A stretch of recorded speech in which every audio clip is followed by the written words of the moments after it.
ओम शांति। थक गए हो? थोड़ा और एक बार अच्छी दिल से बोलो, ओम शांति। फिर भी वो मजा नहीं आया जो आना चाहिए। ओम शांति। बहुत बढ़िया।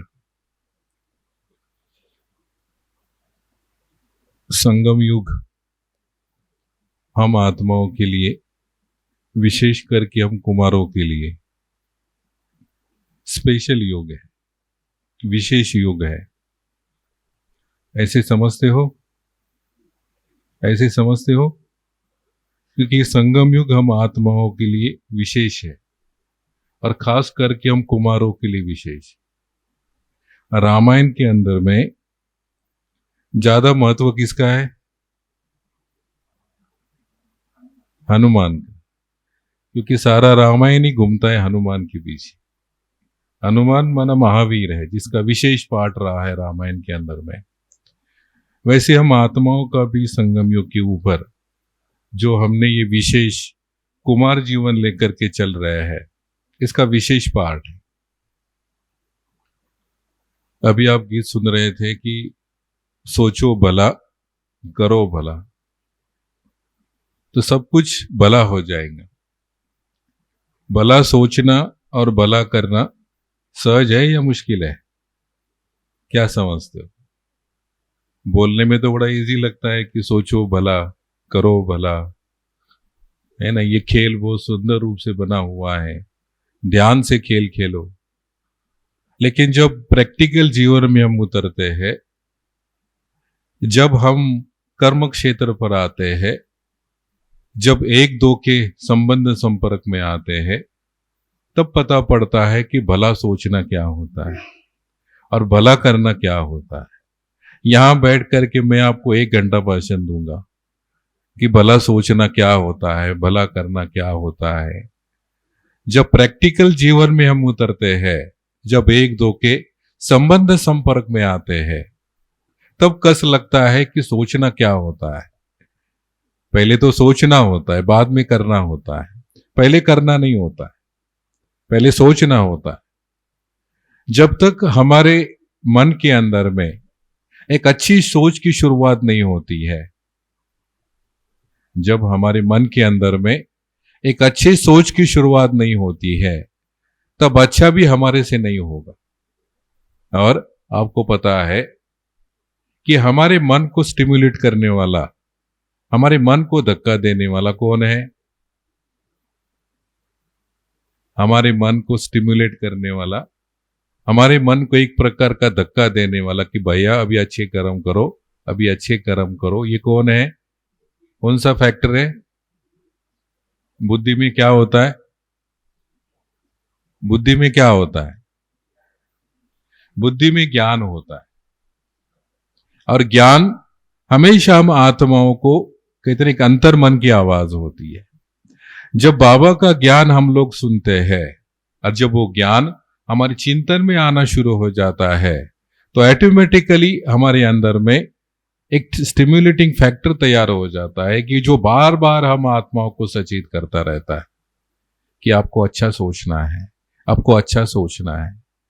अच्छी सोच ऐसे ही नहीं आती है। ऐसे ही आप कितना भी सोचो कि मुझे अच्छा सोचना है, अच्छा सोचना है, जब वो वातावरण होता है, उस समय पर उसका इफेक्ट होता है, उतने देर तक हम सोचते कि बस अब मुझे अच्छा ही सोचना है, बुरा नहीं सोचना है। जब एक अलग प्रकार के वातावरण में हम चले जाते हैं, क्योंकि हम सब खास करके कुमार लोग तो कर्म क्षेत्र पर ज्यादा चलने वाले हैं। भिन्न भिन्न प्रकार के लोग हमको मिलते रहते हैं, अलग अलग प्रकार के सिचुएशन से हमें गुजरना पड़ता है। ऐसे नहीं कि हर पल हम सेंटर पे बैठे रहे और हमारे पास अच्छा वायुमंडल ही होगा। क्या ऐसे भी लोग मिलेंगे जो आपको टीज करने वाले होंगे? कैसे लोग ऐसे भी मिलेंगे जो आपकी परीक्षा लेने वाले होंगे, जो आपके अंदर की ताकत की माप करने वाले होंगे? बताएंगे नहीं आपको। लेकिन उस समय हमारे उनके संपर्क में आने के बाद में जब अलग प्रकार का माहौल है, अलग प्रकार की बातें हैं, और जब उस माहौल में हम चले जाते हैं, उस समय पर हमारी सोच कैसी होती है? ये अपने आप को बार बार देखना होता है। मैं अपने आप को बार बार यही देखता रहता हूं कि चलो हम सबके अच्छे माहौल में है तो हमारी सोच तो अच्छी होगी, लेकिन जब हम गलत वातावरण में चले जाते हैं या तो कुछ अलग से बात, गलत भी नहीं कहेंगे, लेकिन जब कुछ अलग वातावरण में चले जाते हैं, उस समय मेरी सोच क्या होती है, उस समय में क्या सोचता हूं। किसी ने मुझे सहयोग दिया तो मेरी सोच क्या होती है, किसी ने मेरे अनुकूल मुझे सपोर्ट किया तो मेरी सोच क्या होती है। और जब कोई व्यक्ति मेरे अनुकूल नहीं चलता है ना, मेरी जो मत है उसको अगर सहयोग नहीं देता है, तो उस समय मेरी सोच क्या होती है, उस समय में किस प्रकार से सोचता हूं। क्या उस समय में भी मेरी सोच वही होती है जो अच्छे वातावरण में होती है? आमतौर पर हम सबके रिजल्ट आएंगी इतनी नहीं। क्या आएंगी? सब ये नहीं कि हमारी सोच अच्छी नहीं होती है, लेकिन इतनी नहीं। जितना हमें चाहिए उतनी हमारी सोच उस प्रकार की नहीं होती है। क्यों? कारण क्या है? बहुत समय से हम आत्माएं पुरुषार्थ कर रही है। मुझे लगता है कि यहां बैठे हुए सारे कुमार मैक्सिमम 10 इयर्स के ऊपर वाले ही होंगे। ऐसे मेरे अंदाज से ऐसे है कि सब 10 इयर्स के ऊपर वाले ही होंगे। वो कोई कोई तो 12, 15, 20 तक भी गए हुए होंगे। विचार करो, 12 साल से हम आत्माएं साधना कर रही है।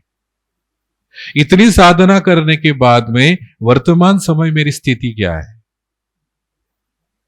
अभी हम मधुबन में गए थे, मीटिंग के अंदर में, और एक बहुत अच्छा टॉपिक चला था कि कॉल ऑफ टाइम है ना, समय की पुकार। अभी वर्तमान समय, समय की पुकार क्या है? क्या समझते हो? वर्तमान समय, समय की पुकार क्या है? हाँ, दाता बनना। और हाँ, आवाज नहीं आ रहा है ठीक। घर चलना है। अच्छा, बाबा को प्रत्यक्ष भी करना है। लेकिन अगर मैं कहूंगा, जब मैं सोचता हूं, जब मैं अपने आप को देखता हूं, तो मैं पूछता हूं कि समय की पुकार क्या है?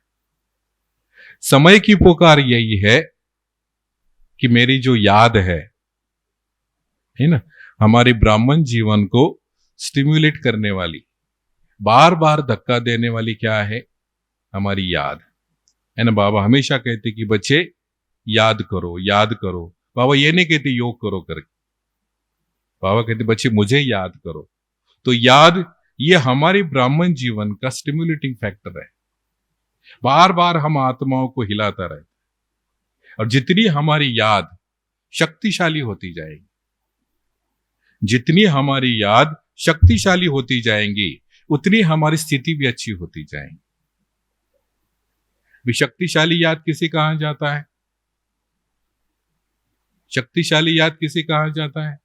मैं भाषण करने के लिए नहीं बैठा हूं, हम थोड़ा एक चर्चा करेंगे इसके ऊपर में कि शक्तिशाली याद किसे कहा जाता है। शक्तिशाली याद क्या होती है?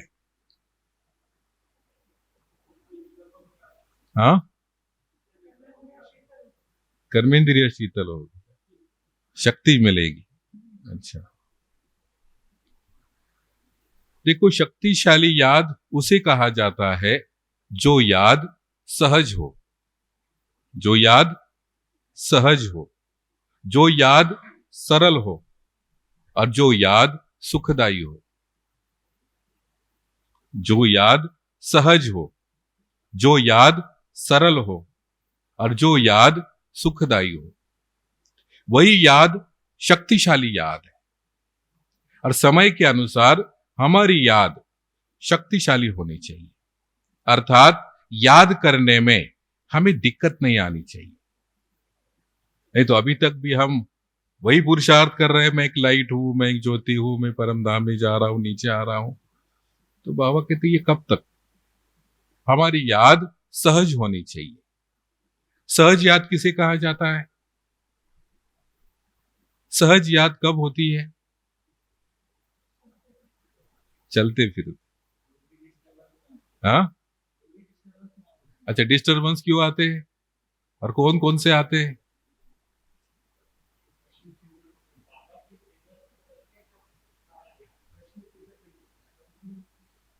सहज याद तब होती है जिस याद के अंदर में प्यार समाया हुआ हो,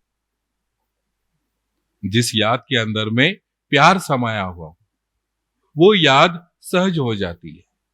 लेकिन प्यार कौन सा हो? प्यार कौन सा हो? हाँ, सच्चे दिल और निस्वार्थ प्यार हो, और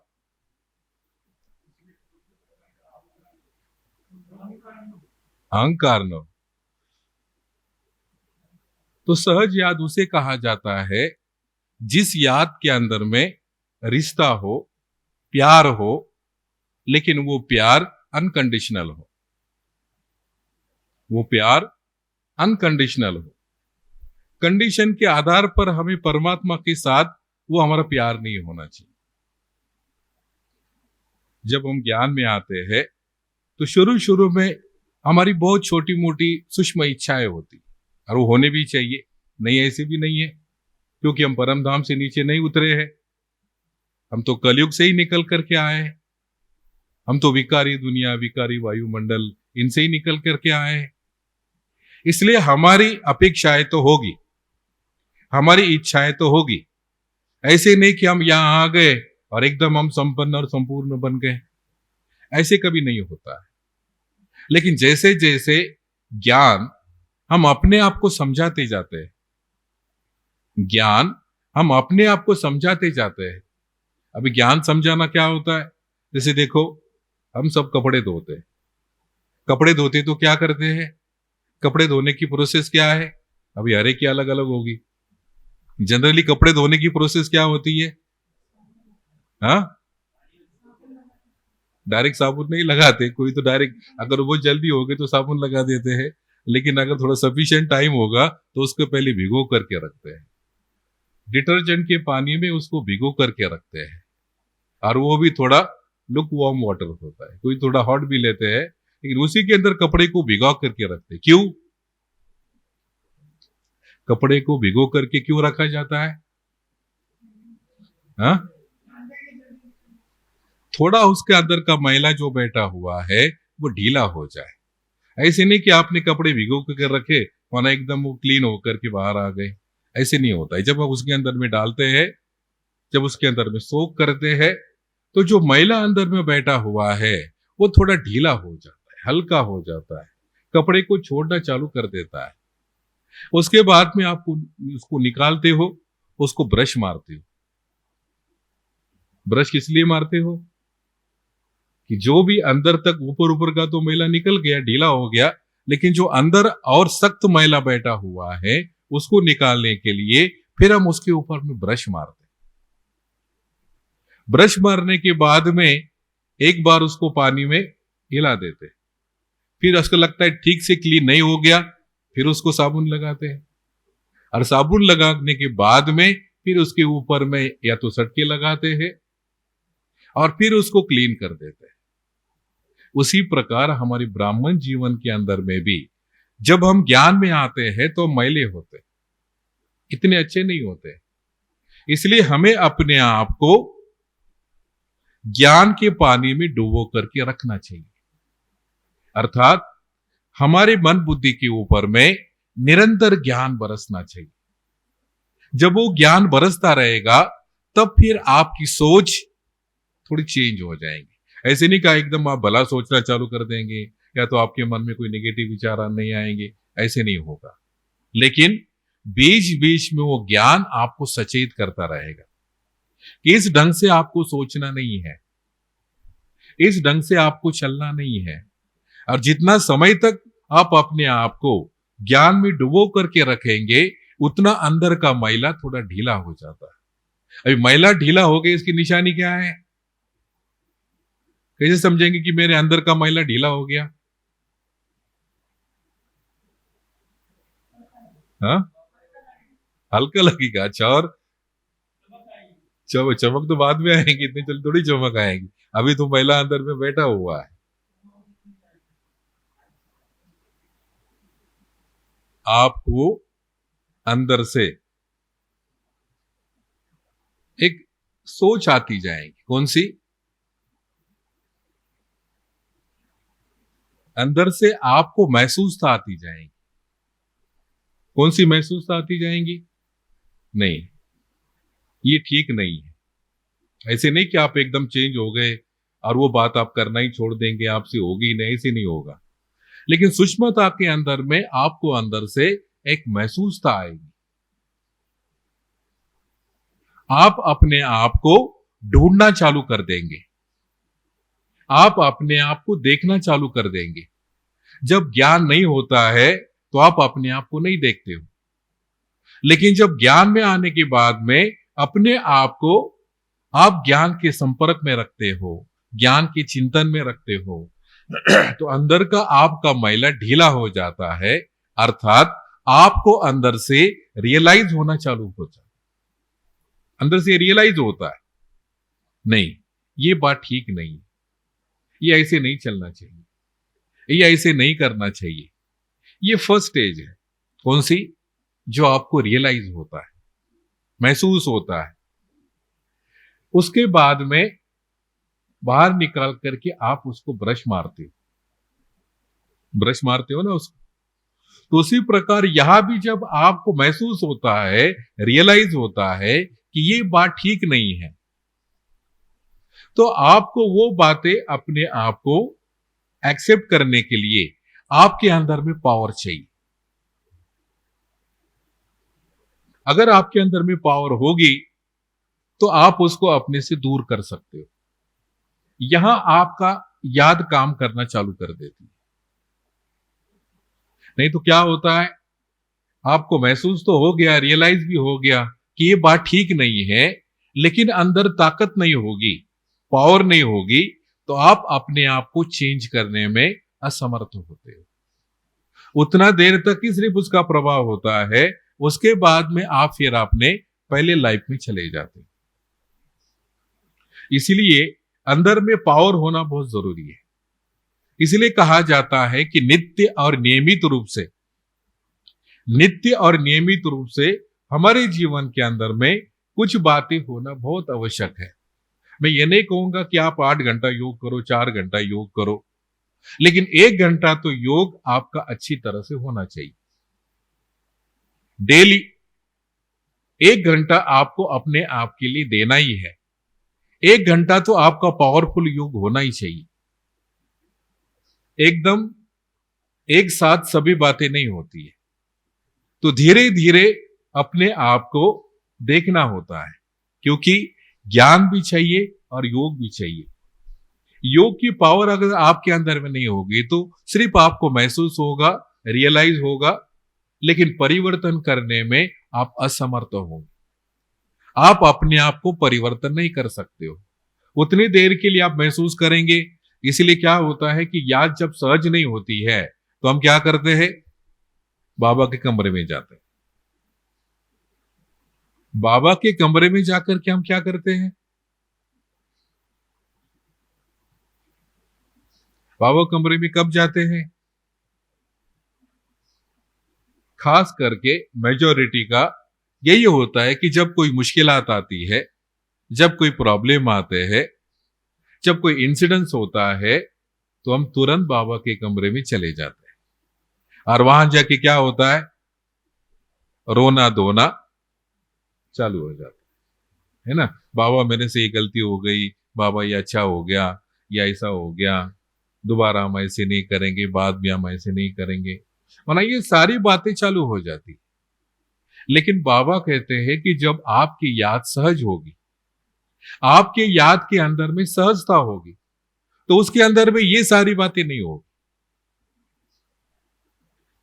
क्योंकि सहज याद के अंदर में परमात्मा के पास से आपको कुछ नहीं चाहिए। एक बात होती है भगवान के पास मांगना, और दूसरी बात होती है भगवान से प्राप्त करना। एक बात होती है भगवान से मांगना, और दूसरी बात होती है भगवान से प्राप्त करना। एक बात होती है भगवान को सुनाना, और दूसरी बात होती है भगवान का सुनना।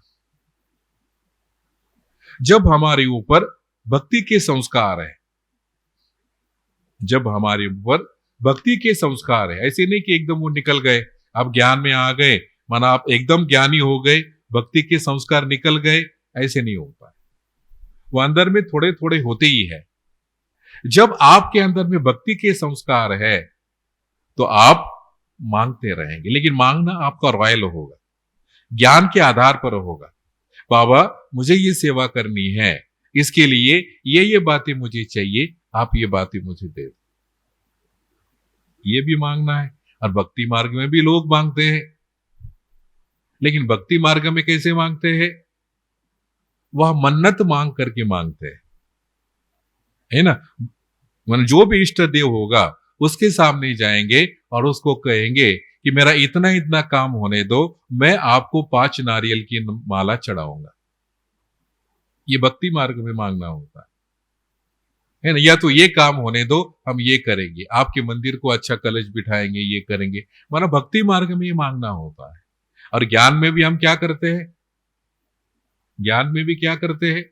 वही मांगना। ये भी कंडीशंस है ना, अनकंडीशन नहीं हो गया या कंडीशंस है। हम भगवान में मंदिर में माना बाबा के कमरे में जाकर के कह रहे हैं कि बाबा ये सेवा करनी है, इसके लिए ऐसा ऐसा चाहिए, आप मदद करो। क्या बाबा को पता नहीं आपकी ये सेवा है और उसके लिए चाहिए करके?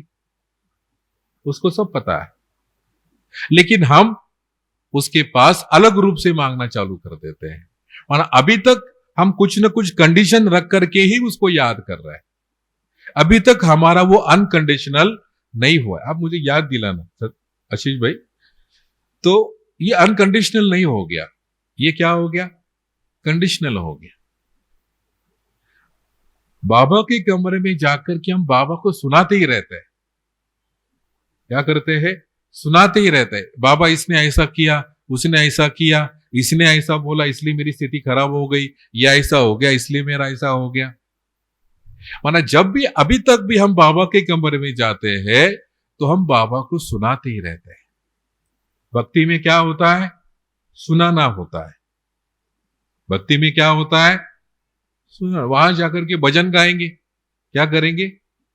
भजन गाएंगे, या तो कमी कमजोरियों का वर्णन करेंगे, या तो जो चाहिए वो उससे पास से लेने के लिए आप उसको सुनाते रहेंगे। लेकिन जब आपका प्यार अनकंडीशनल हो जाता है तो वहां हम भगवान का सुनते हैं। हम भगवान का सुनते हैं। कभी बाबा की आवाज सुनी? कभी बाबा की आवाज सुनी? कभी बाबा के कमरे में जाकर के साइलेंस में बैठ करके बाबा क्या आपको सुनाना चाहता है वो कभी सुनने की कोशिश की? बहुत रियर, मुझे लगता है बहुत रियर। और बहुत थोड़ों के लिए वो होगा कि भगवान का हम सुनना चाहते हैं, हम उसको सुनाना नहीं चाहते हैं। और जब ये आपकी स्थिति बनती जाएंगी कि आपको उसके पास से कुछ नहीं चाहिए, हमें भगवान के पास से कुछ नहीं चाहिए। आजकल एक बहुत सुंदर गीत आया है, मन्नत मन्नत करके गीत आता है ना, कि हमारी हर मन्नत पूरी हो, आप हमारा हम का हर कार्य पूरा हो, इसके लिए हम आपको याद नहीं करते। ये अपने आप से पूछो, क्या उस स्टेज में हम पहुंच रहे हैं कि हमें भगवान के पास से कुछ नहीं चाहिए, है ना, कि मेरी हर मन्नत पूरी हो, मेरी हर मुश्किलें आसान हो, इसलिए हे भगवान हम आपको याद नहीं करते। हमारा प्यार कैसे है? अनकंडीशनल है। और धीरे धीरे हमें अपने याद को अनकंडीशनल बनाते जाना है। ऐसे नहीं कि आप आए और अभी के अभी आपकी याद अनकंडीशनल हो गई, नहीं।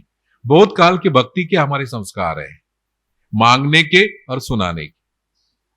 आपको पता होगा कि मनोविकार है, काम, क्रोध, लोभ, मोह, अहंकार। और छठा एक विकार दिखाते, लास्ट टाइम भी हमने चर्चा की थी उसके ऊपर में। ये 5 विकार तो दिखाते हैं, छठा कौन सा है? नहीं, छठा कौन सा है? काम, क्रोध, लोभ, मोह, अहंकार। और छठा विकार कौन सा है? एक बार शुरू में हमने इसके ऊपर चर्चा की हुई थी। छठा विकार कौन सा है? जब आप प्रदेश कोर्स कराते हो ना, उसमें वो विकार दिखाते, काम, क्रोध, लोभ, मोह, अहंकार, और छठा विकार कौन सा है? नहीं, उचित तरह याद करो।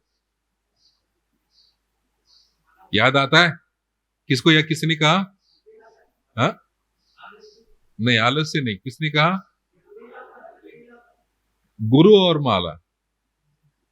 एक चित्र वहां दिखाया हुआ है कि गुरु और माला, माला फेरना और गुरु ही भक्ति की निशानी है ना। जैसे ये विकार हमारे अंदर में गहरे उतरे हुए है, काम, क्रोध, लोभ, मोह, अहंकार, वैसे गुरु और माला इसका भी उतना ही प्रबल स्थान है हमारे ब्राह्मण जीवन के अंदर में। गुरु और माला इसका भी उतना ही प्रबल स्थान है जितना इन विकारों का है।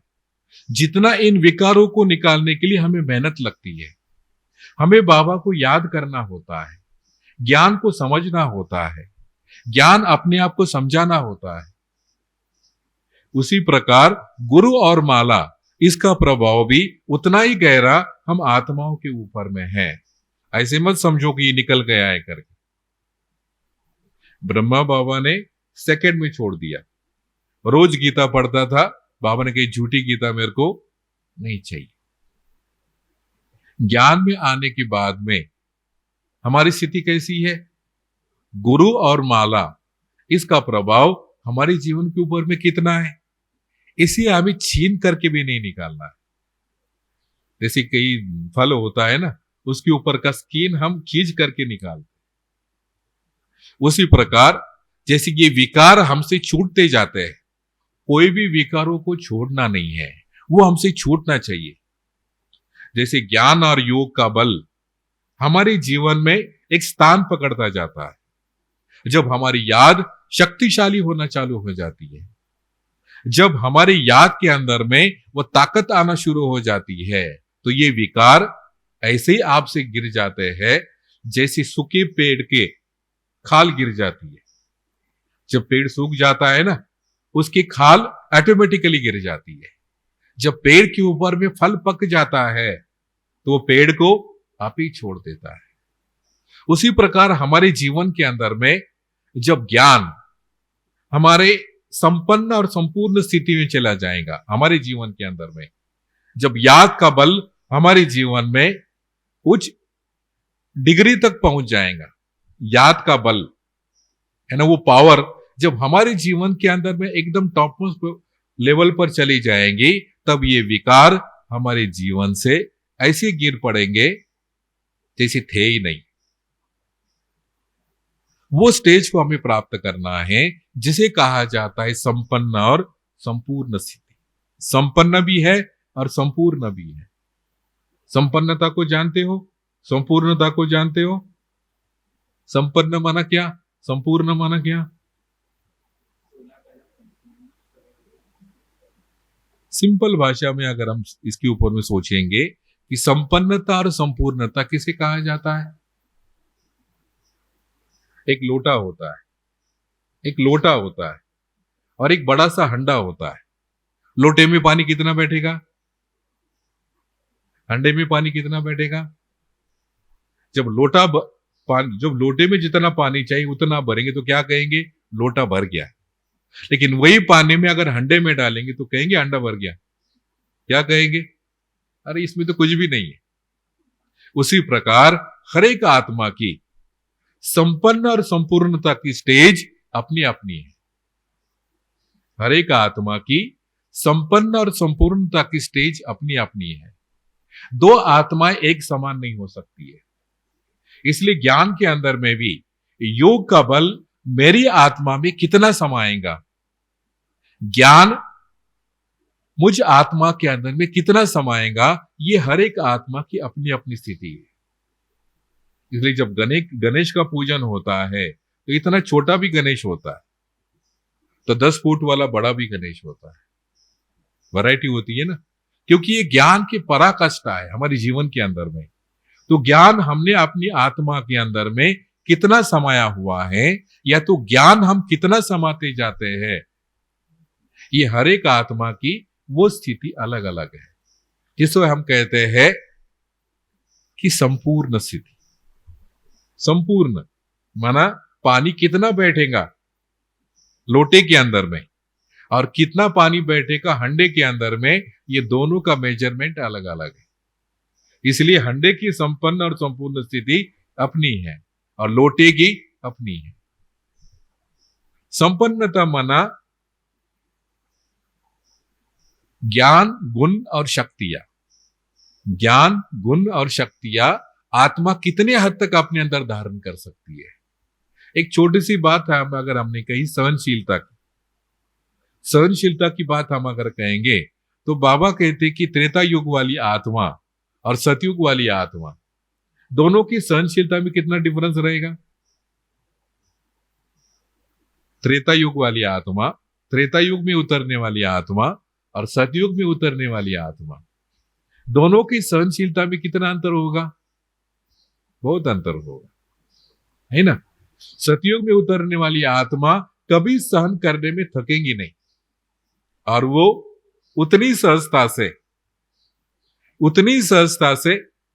उतनी इजीली वो हर बात को सहन करती जाएंगी। उसके मन बुद्धि के ऊपर में उसका उतना प्रभाव नहीं होगा। त्रेता युग वाली आत्मा कहीं एक बार सहन करेंगी, 2 बार करेंगी, 3 बार करेंगी, 4 बार करेंगी, 10 बार करेंगी, 11वें बार क्या कहेंगी, बस अभी बस हो गया, अभी बस हो गया, इसके आगे हम सहन नहीं कर सकते। ये स्थिति है, ये स्थिति है संपन्न और संपूर्णता की। इसलिए हर एक आत्मा की संपन्नता की स्थिति अपनी है, संपूर्णता की स्थिति अपनी है। हर एक आत्मा अपने अपने ढंग से ज्ञान और योग की अपने अंदर में ताकत भर रही है। इसलिए जो भक्ति के संस्कार है आत्मा के ऊपर में, वो एक दिन में निकलने वाली नहीं है। और इतना क्या, 10 साल आपने पुरुषार्थ किया तो भी आपके भक्ति के संस्कार गए, ऐसे नहीं होता है। इसलिए गुरु और माला, इसका प्रभाव जो आत्मा के ऊपर में है वो बहुत अंदर तक गया हुआ है। जैसे और विकारों का प्रभाव आत्मा के अंदर में गहरा है, उसी प्रकार ये गुरु और माला, इसका प्रभाव भी आत्मा के अंदर में बहुत गहरा है। ऊपर ऊपर तो हम कहेंगे चलो ये हम नहीं मानते, हम इसको नहीं मानते। जब आप ज्ञान लेते हो ना, जब आप बीके बनते हो, जब ज्ञान मार्ग में आते हो, तो ज्ञान क्या करता है, आपके जीवन के अंदर में प्रकाश लेकर के आता है। क्या लेकर के आता है? प्रकाश में क्या होता है? प्रकाश और अंधेरे में क्या फर्क है? हाँ? जहां अंधेरा होता है वो प्रकाश नहीं होता है, जहां प्रकाश होता है वो अंधेरा नहीं होता है। हाँ? स्पष्टता होती है। जहां लाइट होती है वह हर चीज का आप क्लियरली आप उसको देख सकते हो, है ना, उसका आकलन आप कर सकते हो। अंधियारे में आपको उसका आकलन नहीं होता है। ज्ञान भी हमारे जीवन में वही काम करता है। जब ज्ञान हमारे जीवन में आता है तो एक प्रकाश आता है, एक उजियाला आता है और हर चीज को आप स्पष्ट रूप से देख सकते हो। लेकिन ज्ञान में आने के बाद में, हर बातों की स्पष्टता आपके अंदर में आने के बाद में, एक गलत बात भी आपके जीवन में आती है। हमेशा ध्यान में रखो, ज्ञान के साथ कुछ न कुछ उसका बाय प्रोडक्ट जरूर आता है। तो ज्ञान के साथ साथ अहंकार आता है, ज्ञान के साथ साथ अहंकार जरूर आता है। और अहंकार आत्माओं को क्या करता है? एक कॉम्प्लेक्स में लेकर के जाता है। अहंकार आत्माओं को कॉम्प्लेक्स में लेकर के जाता है। या तो इंफीरियरिटी कॉम्प्लेक्स आएगा या तो सुपीरियरिटी कॉम्प्लेक्स आएगा। आप अपने आप, मेरे जैसा महान कोई नहीं है। ज्ञान में आने के बाद में क्या होता है, अगर ज्ञान गहराई से आपने नहीं समझा, अगर ज्ञान आपने ऊपर ऊपर समझा हुआ होगा, तो अहंकार ज्ञान के साथ में आता ही है। और अहंकार आने के बाद में आपकी सोच कैसी होती है? हम ज्ञान लोगों, अगर ज्ञान ऊपर ऊपर में होगा और गहराई से ज्ञान आपके अंदर में नहीं होगा, तो आज जो आपके पास है वही आप लोगों को सुनाएंगे। आप क्या कहेंगे? आप 5 साल से ज्ञान में चल रहे हैं, 5 साल में मैंने ये छोड़ा, वो छोड़ा, वो छोड़ा, हम कांदा नहीं खाते, लहसुन नहीं खाते, किसी मंदिरों में नहीं जाते, पूजा नहीं करते, ये नहीं करते, यही आप सुनाएंगे। लेकिन अगर ज्ञान आपके अंदर में गहरा है, अच्छी तरह से है, इसलिए कहते हैं हमसा नहीं कोई जमाने में रचना रचता का ज्ञान जिसे। हमसा नहीं कोई जमाने में रचना रचता का ज्ञान जिसे, फिर ऐसा भी बनना होगा नहीं कभी अभिमान जिसे। बहुत सुंदर शब्द है। ज्ञान समझ देता है, ज्ञान प्रकाश देता है, लेकिन ज्ञान के साथ साथ अहंकार भी जरूर आता है। यह अहंकार को ढूंढना होता है, यह अहंकार को पकड़ना होता है। लेकिन क्या होता है, कभी कभी अगर ज्ञान ठीक ढंग से हमारे अंदर में नहीं आया, ज्ञान के साथ साथ अगर योग का बल नहीं होगा, तो अहंकार को आप निकाल नहीं सकते हो, और अहंकार आपके जीवन के अंदर में किसी और जगह जाकर के बैठ जाता है। जैसे आजकल मेडिकल साइंस के अंदर में लोग कहते हैं, बीच में मैंने एक वीडियो देखा था, उसके अंदर में कहा था कि जो हम शुगर की जो गोलियां लेते हैं, जो शुगर की जो दवाई लेते हैं, वो क्या करता है कि शरीर वो सारी शुगर किसी और कोने में जाकर के रख देता है, वो बाहर नहीं निकलता है, कहीं और जाकर के रख देता है। उसी प्रकार ज्ञान भी क्या करता है, जो अहंकार आया हुआ है वो कहां न कहां तभी अंदर छिपा हुआ रहता है। और जो अहंकार होता है, अहंकार के साथ क्या होता है, टाइम है ना, अहंकार के साथ क्या होता है, वही ना, अहंकार माना या अभिमान। अहंकार के साथ क्या आता है, जैसे ज्ञान के साथ अहंकार आता है, अहंकार के साथ क्या आता है, हाँ, ईर्ष्या और द्वेष। और अहंकार के साथ साथ मान और अपमान की फीलिंग आती है। किसकी आती है, मान और अपमान की फीलिंग आती है। और जब मान और अपमान की फीलिंग है, वहां क्या आएगा, अभी आपने कहा क्या आएगा, क्रोध। क्या आएगा, ईर्ष्या, वैर, ये क्रोध का ही रूप है, लेकिन क्या आएगा, क्रोध आएगा, है ना। इसलिए कहते हैं कि क्रोध ज्ञानी आत्माओं का महान शत्रु है। लेकिन कब, उसके पीछे ये सारी चैन है, उसके पीछे ये सारी चैन है। इसलिए ज्ञान के साथ साथ अहंकार आता है ना। और ये अहंकार फिर हम आत्माओं को बीच बीच में तकलीफ देता रहता है। इसलिए हमारी याद जब सहज होना चालू हो जाती है, तो हमारा चिंतन भी गहरा होना चालू हो जाता है, हमारा चिंतन अंदर तक जाना चालू हो जाता है। क्योंकि ये अहंकार ऐसे हाथ में आने वाला नहीं है। कभी कभी अहंकार भी हमारे जीवन के अंदर में रॉयल रूप लेता जाता है, अहंकार भी हमारे जीवन के अंदर में रॉयल रूप लेता जाता है। और रॉयल रूप क्या करता है, पता है, रॉयल रूप क्या करता है, अहंकार का रॉयल रूप क्या करता है, कहां न कहां तभी किसी न किसी का हम अपमान करते हैं।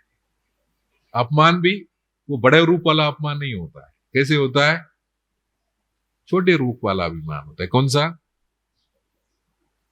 छोटे रूप वाला अभिमान, अपमान कौन सा होता है, किसी को टॉन्ट मारना,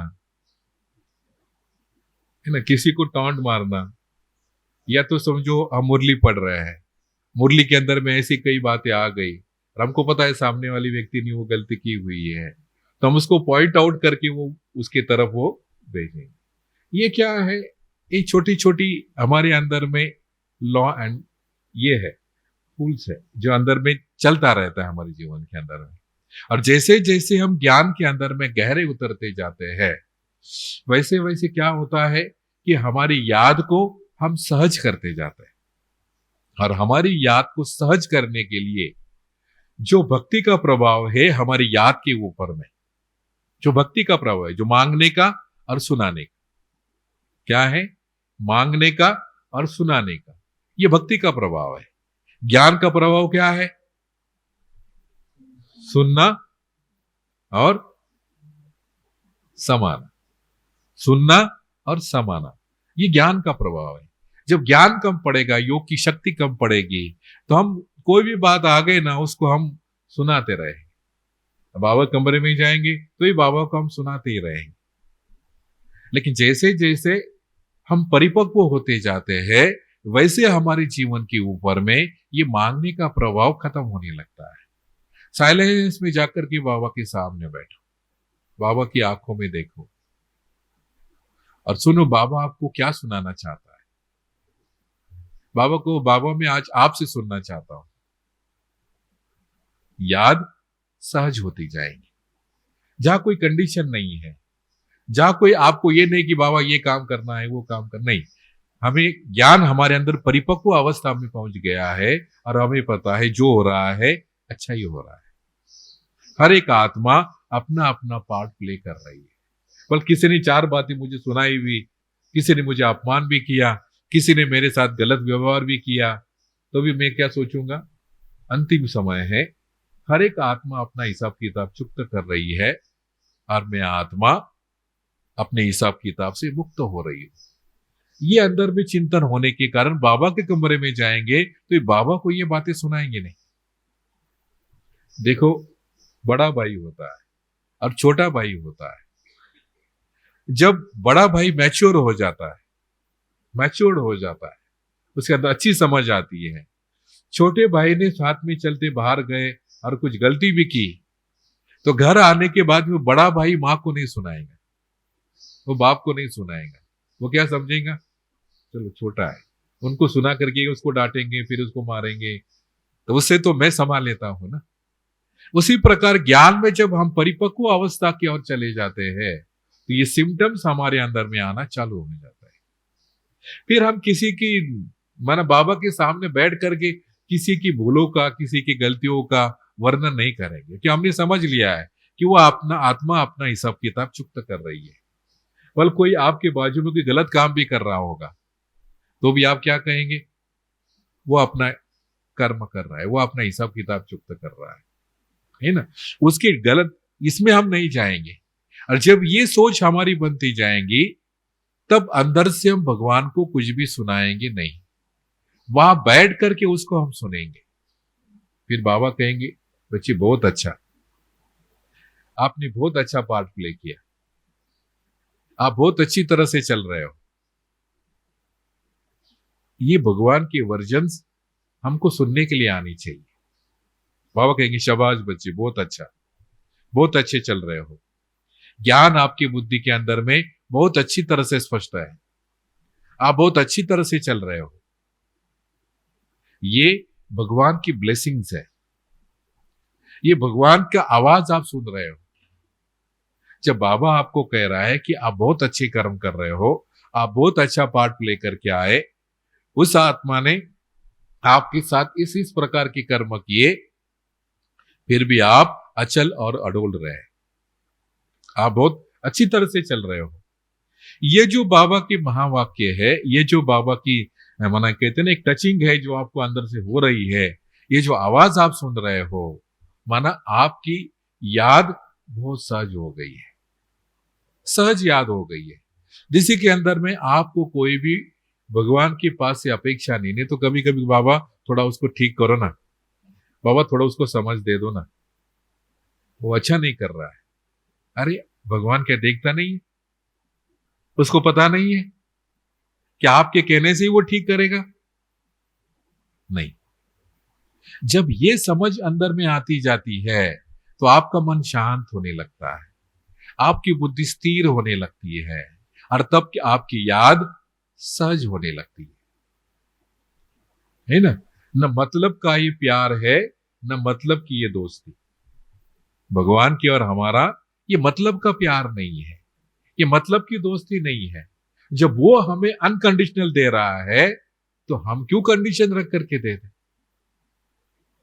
हम क्यों उसके पास से अपेक्षा रखें? जो मुझे चाहिए वो मुझे अवश्य देगा, ये अंदर का विश्वास होना चाहिए। तू मेरा और मैं तेरा, तू मेरा और मैं तेरा, ये मुझे फखूर है अंदर से। तू मेरा है, मैं तेरा है, हर पल हर घड़ी तू मुझे देख रहा है, तेरा ध्यान मेरे ऊपर में है। ये अंदर में महसूसता आनी चाहिए, ये अंदर की फीलिंग आनी चाहिए, तब याद सहज होती जाती है।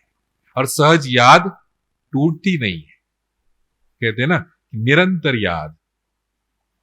अभी मुझे बाबा याद आ गया, और इसके बाद में कब मुझे बाबा याद आ गया, इसके बीच में एक अंतर है। ये अंतर कम कम होने लगता है, और वो स्थिति तक हमें पहुंचना है। हम पहुंच गए हैं ऐसे नहीं है। हमारा गोल क्या है, हमारा लक्ष्य क्या है? कर्मातीत स्थिति, बाप समान स्थिति। बाप समान स्थिति, कर्मातीत स्थिति, इसी के अंदर में क्या है?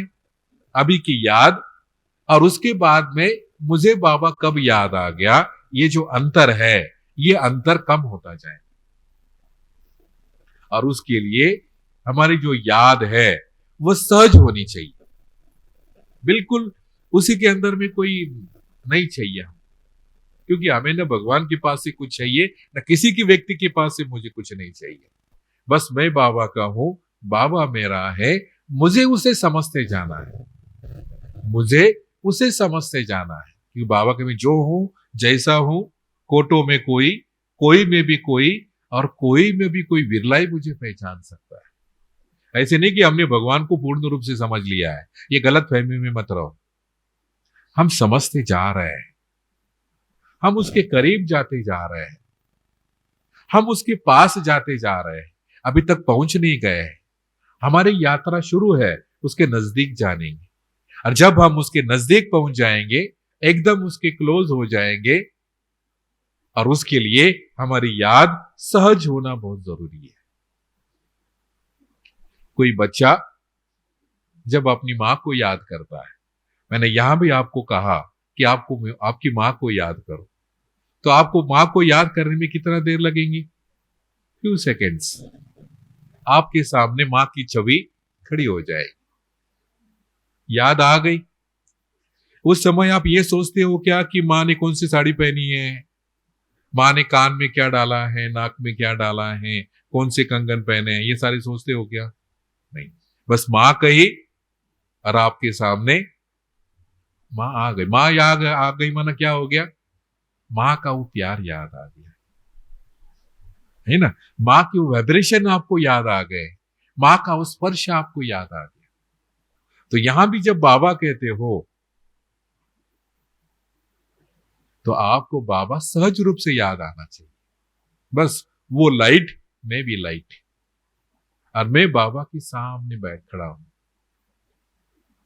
ये याद एकदम सहज होनी चाहिए। हो जाएंगी जैसे जैसे हम अपने आप के ऊपर ध्यान देते जाएंगे, हम अपने आप को सर्च करते जाएंगे, तो हमारी याद भी सहज हो जाएगी।